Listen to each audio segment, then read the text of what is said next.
Aujourd'hui, pourquoi tu ne dois pas arrêter tes études? C'est une vidéo qu'un autre créateur de contenu a fait, j'en ai vu quelques extraits, a priori il est aussi ingénieur, et je pense que c'est hyper intéressant parce que tu as tout le monde qui te dit « Oui, il faut que tu arrêtes tes études, va devenir entrepreneur, va gagner des millions », c'est quasiment impossible. En fait, être ingénieur ou avoir un métier, faire des études, t'assure quelque chose qui est sous-coté, et j'espère qu'on va voir ça ensemble dans cette vidéo, on va réagir et apporter la perspective d'un ingénieur avec 10 ans d'expérience que je suis. Tu l'as déjà ressenti, cette peur de ne pas avoir une vie à la hauteur de tes espérances.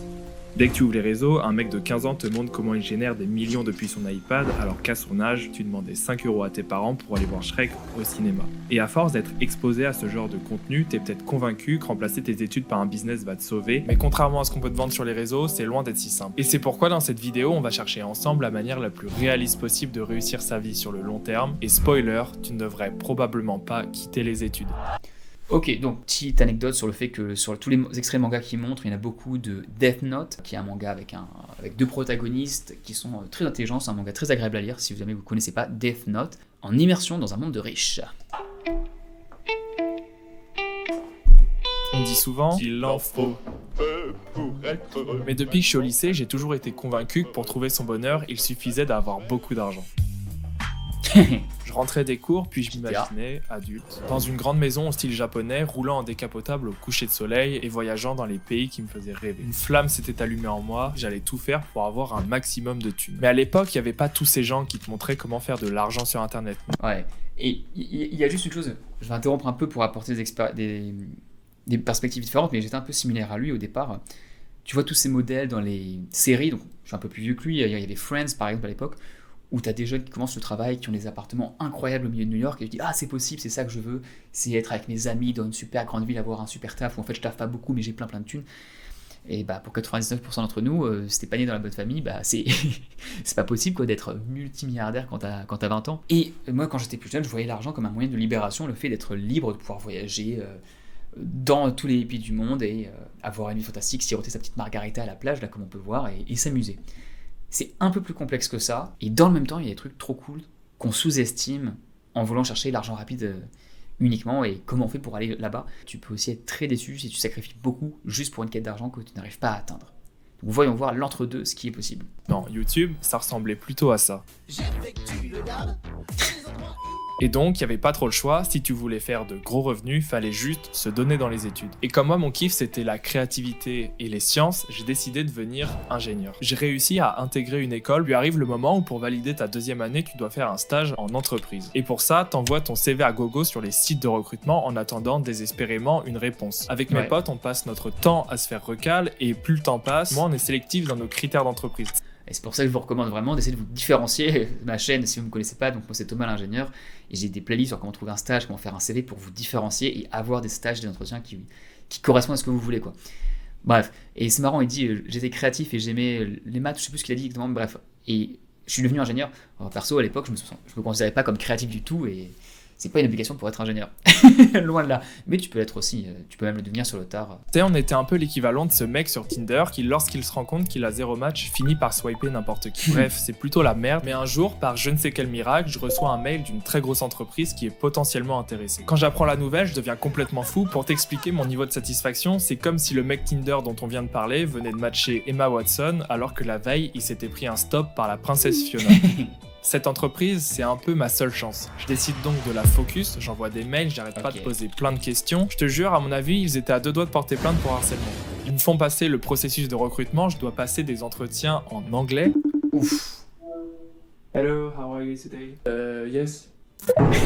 Le processus est interminable et pour te donner un ordre d'idée, entre le premier mail et le dernier entretien, il s'est passé 73 jours. Ah bah je te le dis, j'étais pas loin de commencer à graver le nombre de jours passés sur le mur de ma chambre crous de 5 mètres carrés. Mais ah ouais, c'est dur. Je comprends ce qu'il veut dire. Petite anecdote, je vous conseille toujours, même quand vous êtes dans les process de recrutement, d'aller contacter d'autres entreprises pour continuer à faire d'autres process et avoir plusieurs options.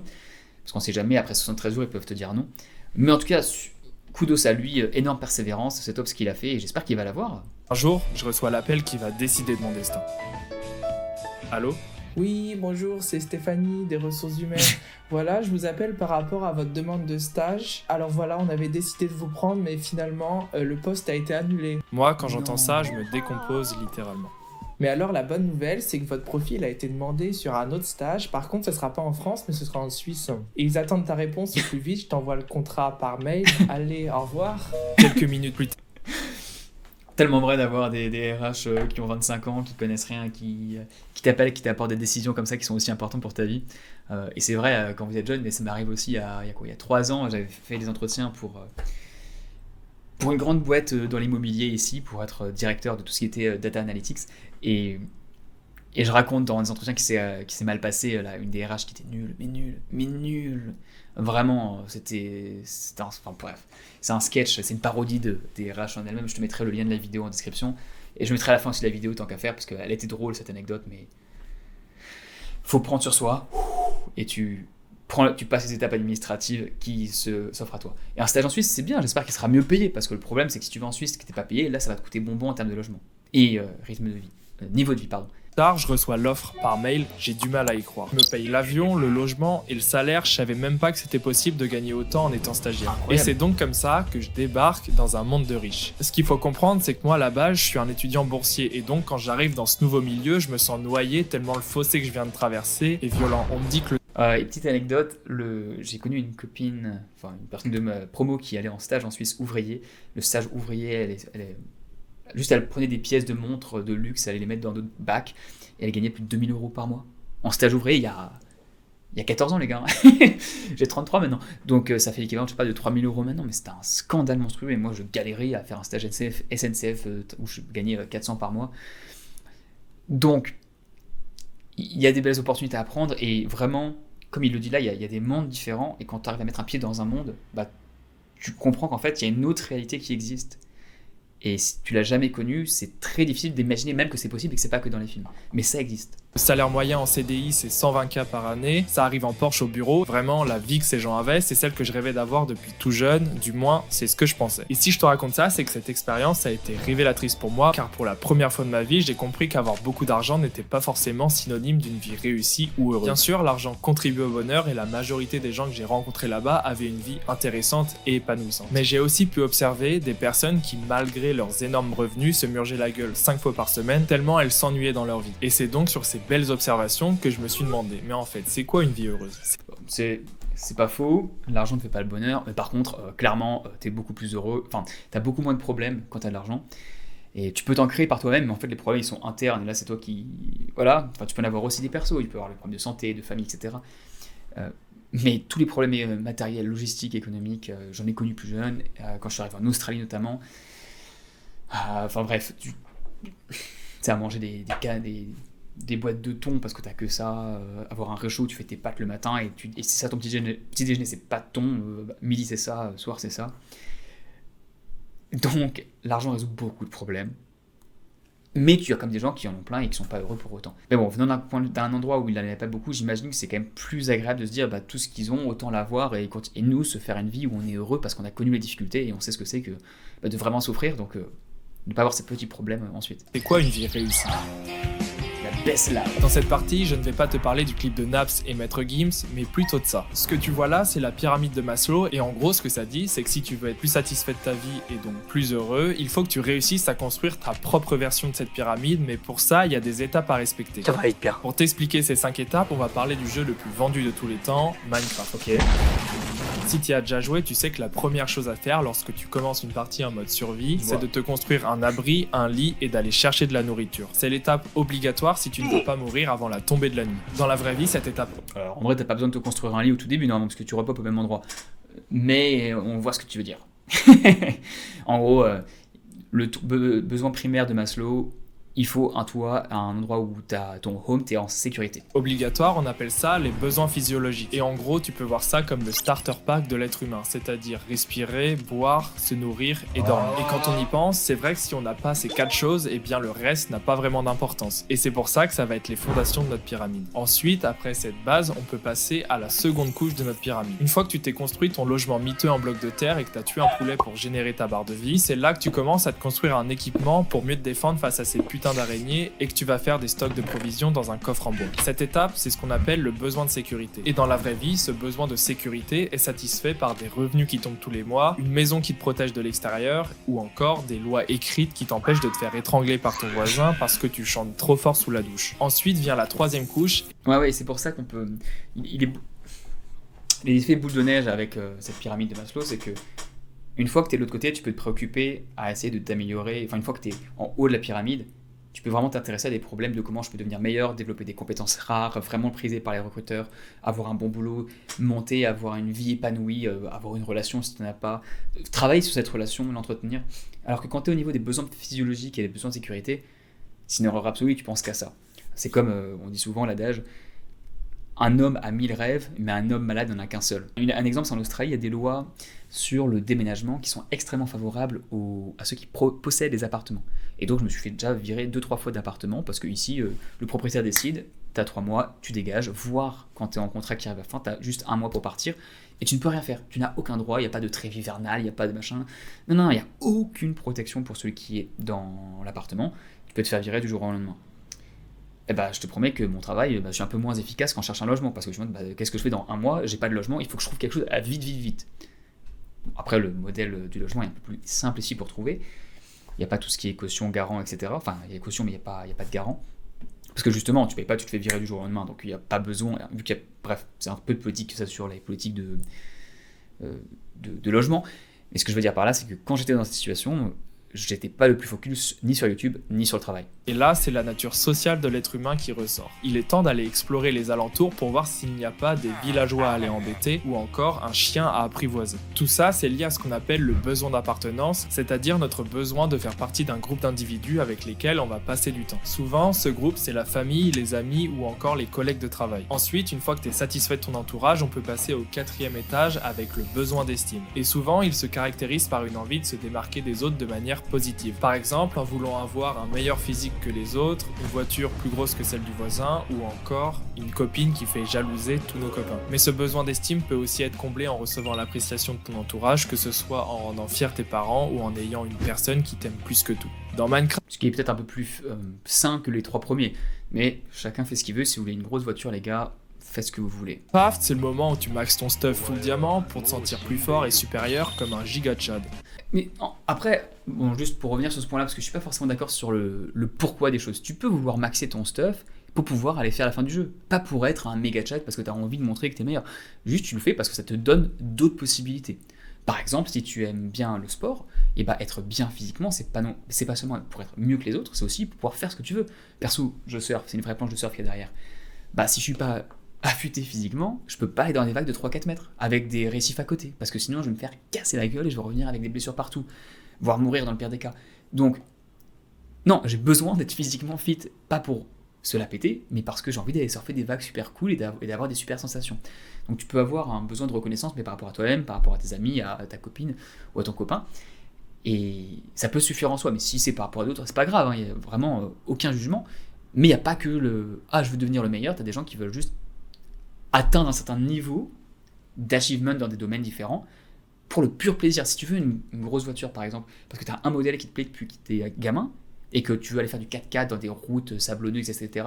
En Australie, il y a plein d'endroits où tu peux aller faire du 4x4 sur les plages. Bah, tu peux pas le faire avec une voiture normale et c'est compréhensible, il n'y a aucun mal à ça, quoi. Donc vraiment, tu peux le faire pour tout objectif que tu as, mais si je pouvais juste t'encourager un peu si tu es jeune et que tu sais pas trop pourquoi tu fais les choses, commence par les faire pour toi et surtout pas honte de vouloir devenir la meilleure version de toi-même, non pas pour écraser d'autres personnes, mais juste pour te sentir mieux, en paix avec toi-même.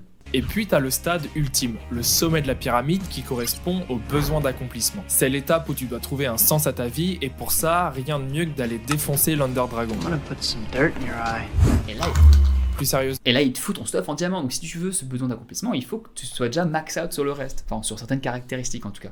C'est l'étape la plus vague de cette pyramide car chacun trouve sa voie différemment. Certains s'épanouiront dans une passion, d'autres dans leur développement personnel et d'autres en aidant leurs semblables. Et justement, cette quête d'accomplissement et de sens de la vie, c'est quelque chose qui préoccupe de plus en plus les gens aujourd'hui. Et ça, on peut le constater avec par exemple l'émergence en popularité du concept de rat race qui critique une vie où on passe notre temps à poursuivre une réussite financière et professionnelle sans se focaliser sur la qualité de vie ou le bien-être personnel. Et on va revenir sur pourquoi tu dois pas arrêter tes études, parce que là on fait une grande ellipse sur les besoins des personnes et pourquoi ici c'est quoi être heureux, parce que j'imagine qu'il va revenir sur le point, si tu donnes un sens à ta vie et que tu es clair par rapport à ça, alors tu pourras choisir un métier qui paye en fonction et surtout qui te permet non pas seulement d'aller poursuivre le travail qui te paye le plus, mais d'aller poursuivre le travail qui te paye suffisamment pour pouvoir atteindre tes objectifs personnels.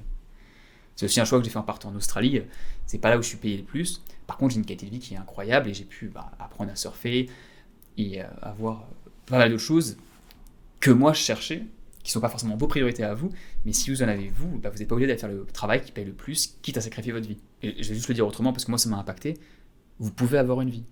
Quand j'étais jeune, je pensais que j'allais pas avoir de vie, que j'allais juste être conseiller en strat et faire 15 heures par jour, toute la journée, pendant des semaines, des mois, des années, pour travailler sur les problèmes les plus intéressants du monde, avec les personnes qui sont super smart et tout ça. Et oui, c'est super, mais j'ai eu la chance de travailler en Corée, et donc c'est pour ça que j'encourage tous les étudiants à travailler à l'étranger s'ils peuvent, et de voir des ingénieurs qui avaient une vie épanouie, avec une femme qui les aime, et qui eux ils aiment aussi, et avec une vie qui est agréable. Oui, ils travaillent 50 heures par semaine, mais ils ont des enfants, ils voyagent le week-end, les vacances, et le boulot est hyper intéressant techniquement, et c'est à partir de là que je me suis dit, tu peux avoir une vie. Tu peux, et c'est pour ça que j'ai choisi de venir en Australie derrière, pour plein de raisons personnelles dont on ne parlera pas ici, mais on pourra en parler sur notre vidéo si vous voulez, n'hésitez pas à me demander. Mais voilà. Bref, petite parenthèse, mais si vous hésitez encore et que vous hésitez, est-ce que je peux avoir une vie ou pas, va voyager, va travailler à l'étranger, et si tu veux avoir une vie qui fait que du travail pour avoir le maximum de thunes, fais ce que tu veux, si tu le fais rapidement, que tu gagnes beaucoup de thunes en 5 ans, qu'après tu vis, pourquoi pas, mais il y a d'autres chemins qui sont possibles. Bien payés, car même si ces derniers ont beaucoup d'avantages, c'est sur le pilier de l'accomplissement que certaines personnes n'arrivent pas à s'y retrouver. Et ça, c'est pour une raison plutôt simple qui est très bien décrite dans cet extrait. Malheureusement, c'est toujours la même histoire. Les métiers les mieux payés sont comme le mien. Ils n'existent qu'en théorie et ne répondent à aucun besoin réel des êtres humains. Et donc, à ce problème de quête de sens, la solution... S'il y avait des métiers qui étaient hyper valorisants, qui avaient un énorme sens et qui payaient extrêmement bien, tout le monde aurait envie de les faire. Donc malheureusement, cause ou conséquence, je ne sais pas, mais en tout, il est assez intéressant de regarder les métiers en se demandant à quel point est-ce qu'ils me permettent d'être heureux et d'atteindre mes objectifs, et à quel point est-ce qu'ils payent. En général, tu verras que c'est une matrice et qu'ils sont soit à un extrême à un autre et ils se baladent sur la ligne du milieu, mais ils vont jamais au hyper valorisant et ça m'épanouit totalement et ils payent beaucoup, sauf quelques cas rares extrêmes qu'on peut enlever parce que c'est des outliers et c'est du 1 sur 1000, 1 sur 10 000 et ça compte pas vraiment parce que c'est pas forcément atteignable. Je sais pas si j'étais clair ou si j'aurais dû mettre un truc à l'écran, dites-le moi aussi si vous voulez plus de précision là-dessus. Donc on te vend sur les réseaux, c'est de te lancer dans une activité entrepreneuriale ou un business en ligne, car ça rapporte beaucoup d'argent et donc par la même occasion une sécurité. T'as plein de temps libre et une plus grande liberté géographique et donc tu peux faire encore plus de rencontres. Tu peux acheter une voiture de sport et mettre la daronne à l'abri. Et enfin, tu es ton propre patron et donc tu es accompli dans ce que tu fais. Et c'est un piège, juste pour info, et il va sûrement le dire aussi, mais c'est un piège, parce que oui c'est possible, mais le nombre de personnes qui arrivent à faire tout ça est extrêmement minuscule, alors que le nombre de personnes qui essayent et qui échouent est énorme. Et en fait on n'entend jamais parler parce qu'eux ils se la pètent pas, ils en disent pas. Moi j'en ai connu, et ça a mis 5-7 ans à ce que des gens autour de moi qui étaient entrepreneurs ont fait plein d'essais et n'ont pas réussi. Et même moi, je vais être tout à fait honnête, ce que je fais sur YouTube ça me passionne, j'adore ça, je trouve ça trop cool. Mais je n'ai pas réussi par rapport à ce modèle que tu as. Enfin, j'en ai déjà parlé dans une de mes vidéos. Mes revenus, il n'y a que 5%, ça vient de YouTube. Et pourtant, j'y ai passé énormément de temps. Ça fait 5 ans que je suis sur YouTube. Et je suis clairement, par rapport aux chaînes, etc., je suis souvent dans le top 1% au niveau des YouTube par rapport à tous ceux qui ont jamais créé une chaîne. Et malgré ça, je ne suis même pas là. Alors qu'en tant qu'ingénieur, je suis sûrement un ingénieur moyen. Et pourtant, j'ai une carrière qui est incroyable et qui m'apporte tout ce que tu vois sur cette affiche. Donc en fait, si tu as la possibilité d'être ingénieur, tu peux juste avoir ça beaucoup plus facilement en ayant une carrière normale et en étant intelligent par rapport à ça, quitte à faire le truc entrepreneur à côté. Mais penser que l'entrepreneur t'assure d'avoir ça, c'est totalement faux, et je peux t'assurer que sur tous ceux que j'ai vus essayer de faire des choses de dropshipping, de faire des ventes, des formations, du YouTube, il y en a bien 8 sur 10 qui ont échoué dans les premières années et qui malheureusement après se perdent aussi un peu. Bref, il y a d'autres histoires qu'on pourrait raconter, mais c'est pas si évident que ça. Obtiens une pyramide parfaite. C'est donc ça la clé du bonheur, non ? Eh bien du moins, c'est ce qu'on te montre sur les réseaux. Et oui, c'est peut-être ce que vivent 1% des entrepreneurs, mais les 99% restants ne gagnent pas 10 000 € par mois un an après avoir quitté leurs études et se sentent seuls à force de devoir travailler H24 sans pouvoir profiter de leurs proches. Mais bon, ce n'est pas pour autant qu'il faut jeter l'entrepreneuriat. c'est pas à jeter, c'est top, hein, je le fais aussi si ça permet de t'épanouir à côté et de compenser ce que t'as pas forcément au travail. Mais c'est pas ça qui va te rapporter la majorité de ta fortune. En tout cas, c'est très très dur, c'est très rare. Et si tu y arrives, tant mieux pour toi, vas-y. Mais ne compte pas là-dessus comme quelque chose d'assuré. Ça, c'est un dilemme qui fait débat sur Internet. Tu préfères quitter les études pour te lancer dans l'entrepreneuriat au risque de retomber plus bas, ou te concentrer sur les études pour t'assurer une bonne situation, mais tu passes peut-être à côté de ta meilleure vie. Quand tu es dans l'entrepreneuriat, tu travailles énormément, 70-80 heures par semaine. Le coût de voyager à l'étranger, c'est pas vrai. C'est-à-dire que je connais beaucoup des entrepreneurs digitaux et en fait, il faut qu'à un moment donné, tu te poses quelque part pour optimiser ton process. Donc tu peux pas voyager et travailler en même temps tout le temps. C'est des mythes. Et si vous voulez, si vous avez des vidéos auxquelles vous voulez que je réagisse ou des gens ont ça, envoyez-moi et je débunk le truc. Mais vraiment, c'est un mythe. Et même, c'est Michou. Il travaille, il est dans son bureau, il a des équipes avec lui. C'est toujours le même cadre et il va pas voyager et travailler en même temps. Lorsqu'il le fait, là, il veut grimper l'Everest. Lorsqu'il va le faire, il a des équipes qui viennent avec lui parce qu'il a déjà atteint un niveau de réussite extrêmement haut et c'est le top 1 sur une catégorie de 5 ans de population. Donc, pensez pas que c'est réalisable pour 99,99% des gens. Et oui, vous allez peut-être être différent, mais n'empêche, si vous étiez dans le top 0,001%, vous seriez déjà, non. C'est peut-être le cas, il n'y a pas de souci, mais c'est vraiment très très dur. Ça ne veut pas dire qu'il ne faut pas le faire à côté, mais il faut juste avoir une vision réaliste de la chose. C'est quoi ces dilemmes de malade mental, frérot? Mais quand on regarde à ce dilemme de plus près, on se rend compte qu'en fait, il n'y a rien qui va. Non. La première option est méga risquée. Si ton business ne marche pas, tu vas te retrouver dans une bien pire situation que celui qui a simplement fait des études. Et donc, quitter l'école pour lancer son business, c'est un peu l'équivalent de mettre toutes ses économies sur la case verte à la roulette, c'est-à-dire une bien mauvaise idée. Et c'est donc là qu'intervient la deuxième option. C'est une très très belle métaphore pour le coup. Mettre toutes ses économies sur uniquement une case à la roulette et espérer que ça marche. Ça peut marcher, bien sûr, ça peut marcher, c'est à 100% vrai. Mais par contre, si ça marche pas, tu perds tout. La norme, la rivière dans laquelle se laissent emporter la plupart des gens. La voie qui certes t'apporte sécurité et stabilité grâce au diplôme, mais qui pour beaucoup de personnes leur font abandonner leurs rêves, leurs passions, en échange d'une vie routinière qui, on ne va pas se mentir, ne fait pas rêver beaucoup de monde. Et là, J'attends juste, et on continue avec un plus gros segment juste après. Vous n'êtes pas obligé d'arrêter vos rêves si vous allez dans la norme. Enfin, tu peux avoir un boulot, tu peux voyager à l'étranger, tu peux faire un boulot qui te passionne avec des gens hyper intéressants. Tu as trop de trucs qui sont faisables et je t'encourage vraiment à ne pas rester dans un endroit nul de merde si jamais tu as des gens autour de toi qui sont pas bien. En tout cas, tu sais, genre un cadre, une entreprise qui est un peu toxique, essaie d'en partir.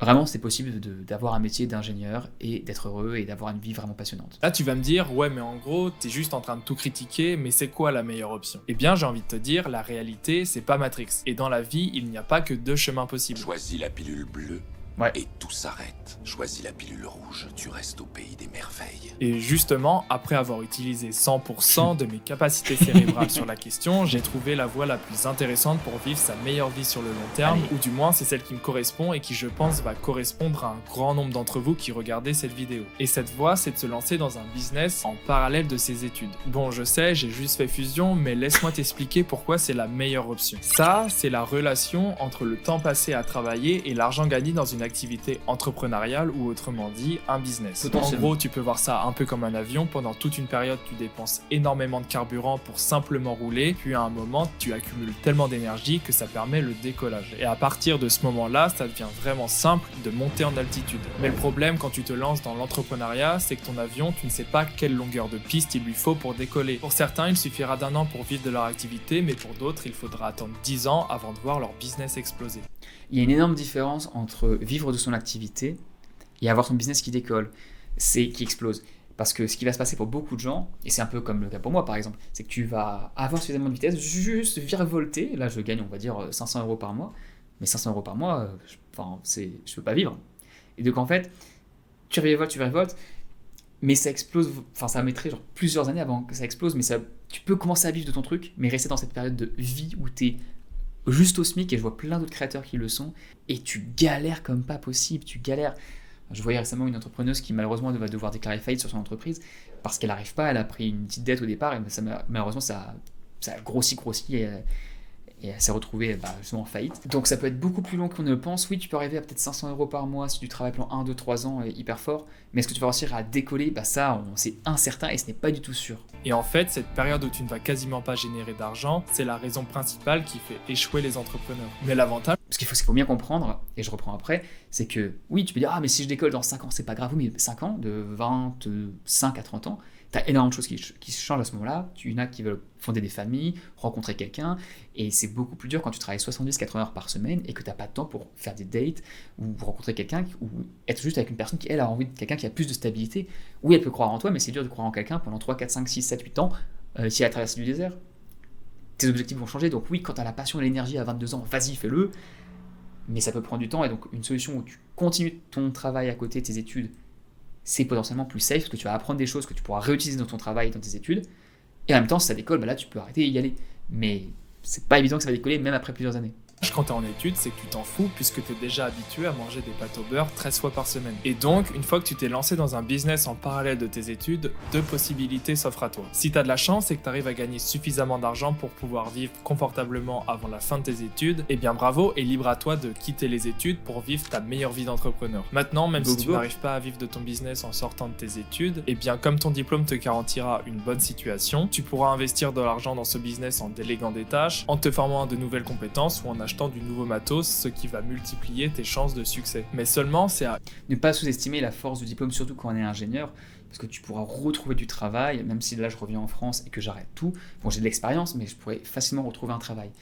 Alors que quand on n'a pas, c'est beaucoup plus dur, et ces 2 ans d'études en plus font quand même une différence 5-10 ans plus tard.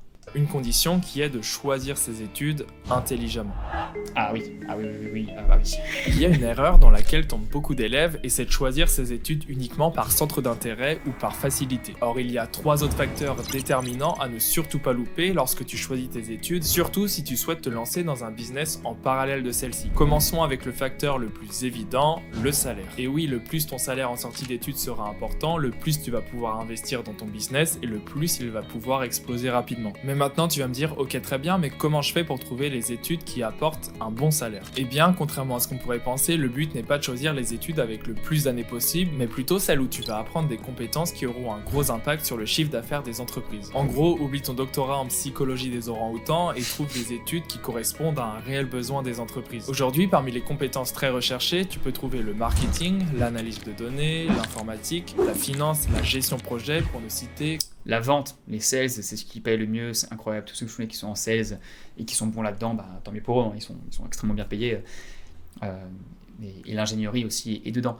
Que celle-ci. Et en plus, ce qui est cool, c'est que comme ces compétences sont utiles à n'importe quelle entreprise, elles le seront aussi pour ton activité entrepreneuriale. Ensuite, le second facteur qui est souvent oublié lorsqu'on choisit ses études, ce sont les rencontres que ça va nous permettre de faire et le réseau que ça va nous permettre de construire. C'est simple, mais être entouré des bonnes personnes, c'est ce qui peut faire la différence entre une success story et un plantage complet. Imagine-toi, c'est la rentrée, vient le moment où tu assistes à ton premier amphi de l'année, tu t'assois à côté d'une personne au hasard, et là, elle commence à te parler de ses plans pour faire de l'argent avec des idées de business. Et comme toi, ça t'intéresse, vous discutez de vos projets et vous vous entendez tellement bien qu'au bout de quelques semaines, vous êtes les meilleurs potes de la Terre et vous décidez de lancer votre activité ensemble. Et vous avez totalement raison de faire ça, puisqu'en travaillant à deux, vous allez pouvoir vous partager vos meilleures idées, vous répartir le travail en fonction de vos compétences et le plus important, vous allez pouvoir vous motiver à poursuivre vos efforts sur le long terme. Et bien, si tu veux pouvoir augmenter tes chances de faire ce genre de rencontre, demande-toi où les personnes que tu as envie de rencontrer vont faire leurs études et prends-le en compte dans ton choix final. Et même si tu veux faire du business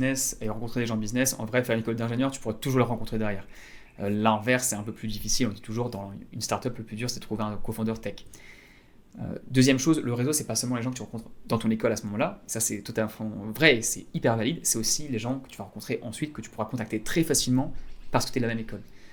Pour ceux qui ne savent pas, donc j'ai été à Centrale Paris et à Supélec, mais donc ça s'appelle Centrale Supélec. Et oui, pour contacter quelqu'un qui a fait une école centrale, c'est hyper simple, j'envoie un message et dans 80% du temps, j'ai une réponse.